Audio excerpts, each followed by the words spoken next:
భావం అంటే అపులెన్స్. సంపద పెరిగింది అనుకోండి, ఏమవుద్ది?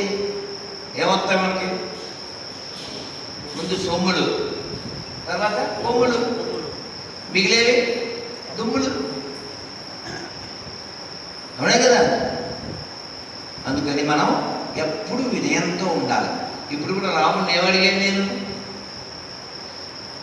పలికెడిది భాగవతమట నే పలికించడు వాడు రామభద్రుండట, నే పలికిన పవహర మగునట వేరుండుగా పలుకగనేనా. స్వామి నువ్వు పలికిస్తే నేను పలుకుతా, అందుకని నేను చేస్తున్నాను అని అనుకోకండి. ఇంకో విషయం ఏంటంటే, పొద్దున్న కాఫీ లేకపోతే మైండ్ పనిచేయదు, టీ లేకపోతే మైండ్ పనిచేయదు. అదొక మైండా? దేనికో నువ్వు లోపడిపోయావు. ఒక వస్తువు నీ మీద ప్రయత్నం చేయడం అని బాగుందా? బ్రహ్మానందం సినిమా ఆయన ఉన్నాడా? ఆయన ఆ లాంచ్ చెప్పాడంట, ఒరే ఒక మనిషి తిండి లేకుండా 15 రోజులు జీవిస్తాడు. తిండి లేకుండా 15 రోజులు జీవిస్తాడు. నువ్వు 14 రోజులు ఎవరి ముందు చేయి చాచు, ఇంకా చచ్చిపోతా ఉన్నప్పుడు 15వ రోజు చేయి చాచు అన్నాడు. అంటే ఏంటి దాని అర్థం? మనం ఎలా ఉండాలో పెద్దలు చాలా చదువుకోకపోయినా చెప్పారు. ఒకసారి అందంగా చెప్పండి, నమస్కారం పెట్టు. అనాయాసేన మరణం. ఎంత బాగా చెప్తున్నారు. అనాయాసేన మరణం వినా దైన్యేన జీవనం అంతే తవ పాదచరణం దేహి మే దేహి మే పరమేశ్వర. ఎంత బాగా చెప్పింది. ఒకసారి చప్పట్లు కొట్టుకుని మీకు బాగా చెప్పారు. ఇప్పుడు నాకు బలం ఎలా వస్తుంది? మీరేం తిన్నాను నువ్వు చెప్తే వింటాను, తిన్నగలరు. మీరేం తిన్నాను చెప్తే ఆనందిస్తా. అదే ప్రసాదం ఏంటది? వారు ఏం కొని తిన్నా చెప్పండి. ఇడ్లీయా, పులిహార, ఏం పెట్టారు? దద్దోజనం, దది అంటే పెరుగు, ఇంకా ఓ సాంబార్ అన్నం, పెరుగన్నం, పెట్టిన వాళ్ళకి దన్నం. ఇక్కడ నేను అక్కడ వేణు. ఆయన లేకపోతే ఈ ప్రోగ్రాం కాను. ఖమ్మంలో ఆయనే నా బోను, అందుకే ఆయన చేసుకున్నాడు ఓను, అందుకే పని చేస్తుంది జోను. నాకు ఎక్కడైనా, ఏ దేశంలో అయినా, ఏ రాష్ట్రంలో అయినా, ఏ ఎయిర్పోర్ట్లో అయినా, విమానాశ్రయంలో, బస్ స్టాండ్లో, రైల్వే స్టేషన్లో ఎవరైనా మాట్లాడేటప్పుడు ఏ ఊరు బాబు అంటే ఖమ్మం అన్నాడు అనుకోండి, వెంటనే చెప్తా ఖమ్మము రాములోని గుమ్మము, మేము ఆయన తప్ప ఎవరిని నమ్మం. అర్థమైంది మీకు? ఖమ్మం రాములోని గుమ్మం, మేము ఆయన తప్ప ఎవరిని నమ్మం. ఏ ఇలా మాట్లాడుతున్నావే అంటే రామదాస్ గారు చెప్పారు, అది ఎవరైనా వస్తే పాడండి.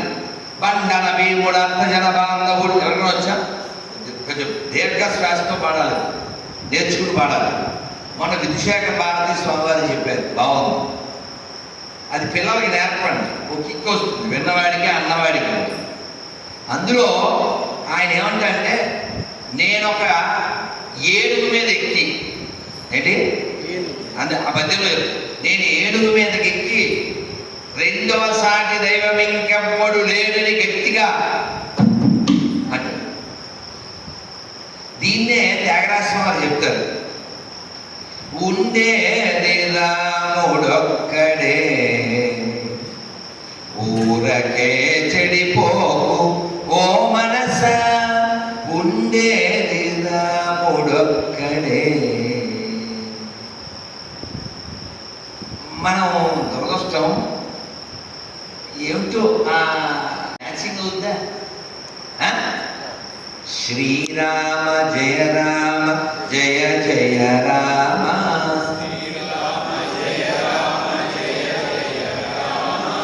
శ్రీరామ జయ రామ జయ జయ రామ. చూడండి, రాముడు అనగానే ఎవరో ఒక ఆయన ఈయన పేరు కోదండం అంట. అబ్బా అబ్బా ఎంత బాగుంది. సర్వమంగళ నామ సీత రామ రామ, సర్వ వినుత శాంతిదాత. పోతన గారు ఏకశిలాపురవాస సీత రామ రామ, లోకేశ బహురూప విలాస కోదండ రామ. బోలో కోదండ రామచంద్రమూర్తి భగవానికి. ఇది కదా జీవితం, ఇలా కదా. ఇలా జీవించి రేపు నిద్ర లేస్తే ఏమిటి, లేకపోతే ఏమిటి, నా బొంద కదా. రాముని స్మరించి, అందుకే మనం అందరం గట్టిగా చెప్పాలి. ముందు మీకు దండం, ఇక్కడ కోదండం. ఎక్కడి నుంచి అండి కోదండం గారు?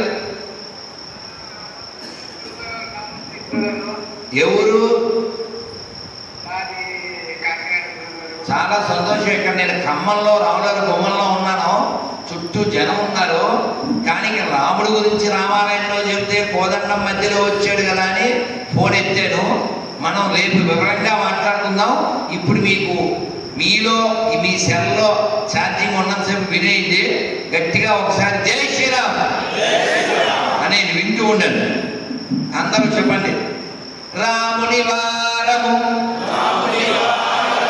రాముని వారము. ఒరే లక్ష్మణ, ఇక్కడ నుంచో.